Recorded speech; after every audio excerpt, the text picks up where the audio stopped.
The Colossus of Rhodes is one of the most famous works of antiquity and is part of the seven wonders of the ancient world. It was a gigantic bronze statue erected on the island of Rhodes, in present-day Greece, around 292 to 280 BC to celebrate the victory of the Rhodians against the siege of Demetrius Ippoliocetes in 305 BC.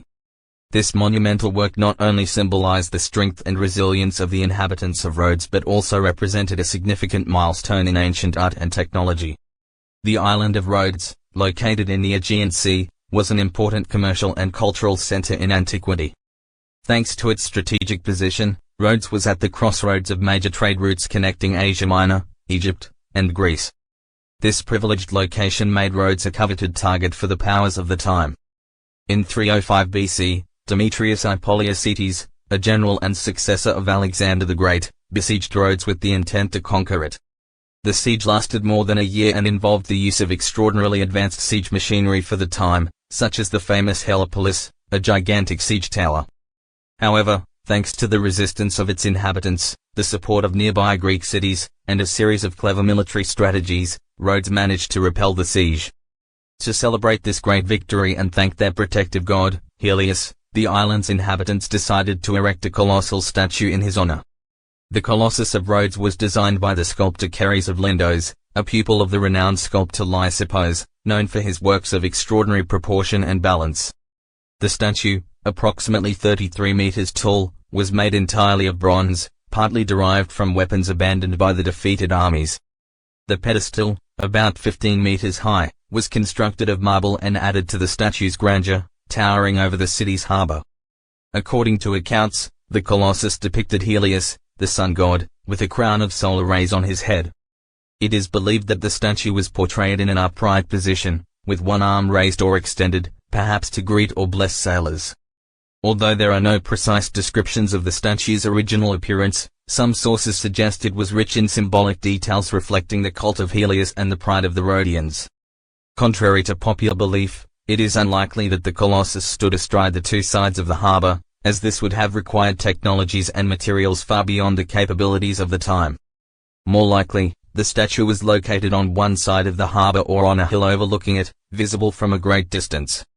The construction of the Colossus took about 12 years and represented one of antiquity's most ambitious engineering feats. Innovative techniques were used, the bronze was cast in sections and then assembled, while the internal structure was likely reinforced with an iron and stone framework to ensure stability. The Rhodian craftsmen demonstrated great skill in working materials and overcoming the technical challenges posed by building such a large statue. The bronze used for the Colossus partly came from the weapons and siege machines abandoned by Demetrius I during his retreat. This detail added an additional layer of symbolism to the statue, transforming instruments of war into a monument of peace and victory. The marble base, adorned with reliefs, provided a solid anchor for the statue and was an integral part of its grandeur.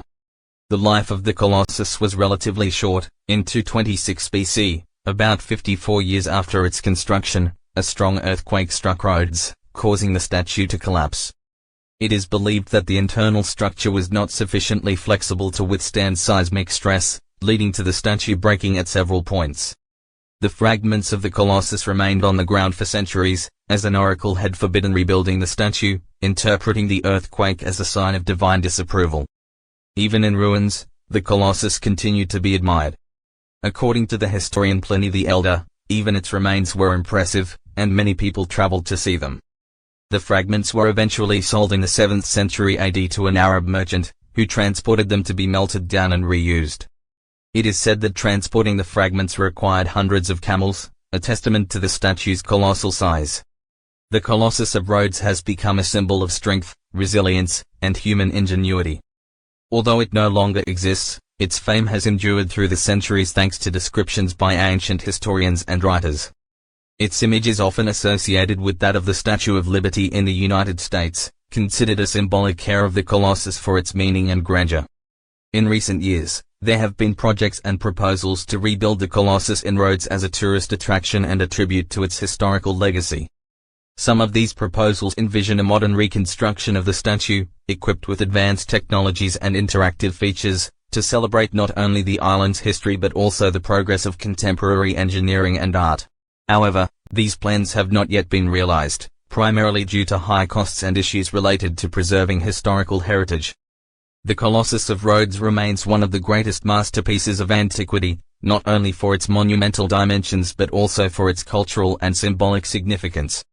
Even though it disappeared millennia ago, it continues to inspire the imagination and admiration of those who study the history and art of the ancient world.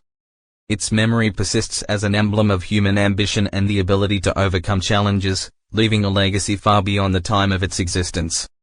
Thank you for watching. Leave a like, subscribe to the channel, and turn on the notification bell so you won't miss the next videos.